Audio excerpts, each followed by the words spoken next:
While the lack of timely international intervention is partially blamed for the genocide, the world stood by as the massacre was underway.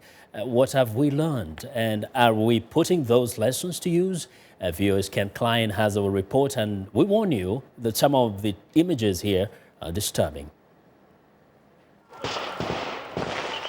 The world was shocked when an estimated 800,000 Rwandans were massacred in about 100 days, starting April 7, 1994. Members of the ethnic Hutu majority killed about 70% of the minority Tutsis living in Rwanda and many moderate Hutus. U.S. President Bill Clinton was criticized at home and abroad for doing nothing to stop the slaughter. 4 years later, he visited Rwanda and apologized for his inaction. We did not act quickly enough after the killing began. But all over the world, there were people like me sitting in offices day after day after day who did not fully appreciate the depth and the speed with which you were being engulfed by this unimaginable terror. Despite the vow of never again, the catastrophe in Rwanda did not bring the end of widespread violence against civilians.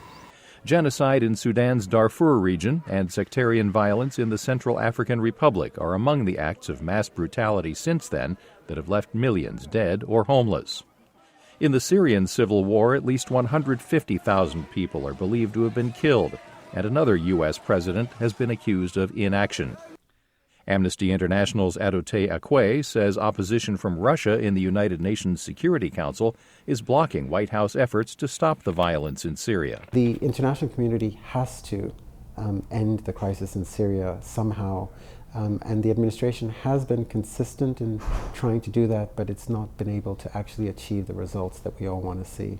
Veteran U.S. diplomat Johnny Carson, now a senior advisor at the U.S. Institute for Peace, says the Rwanda genocide taught the world it has to move quickly.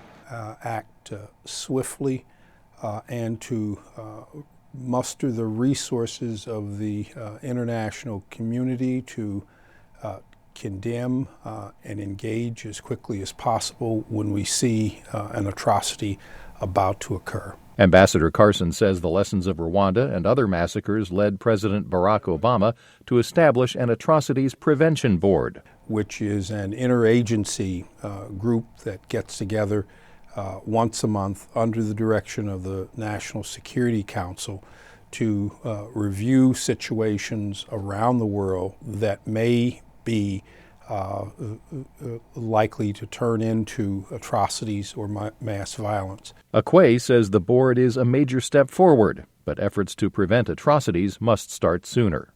It would be better and probably more economical to try to challenge intolerance and hate propaganda earlier on, before all of the actors are in place, when things are actually beginning to threaten people. Akwe says the best way to prevent genocide is to show that the world is watching and will not tolerate it.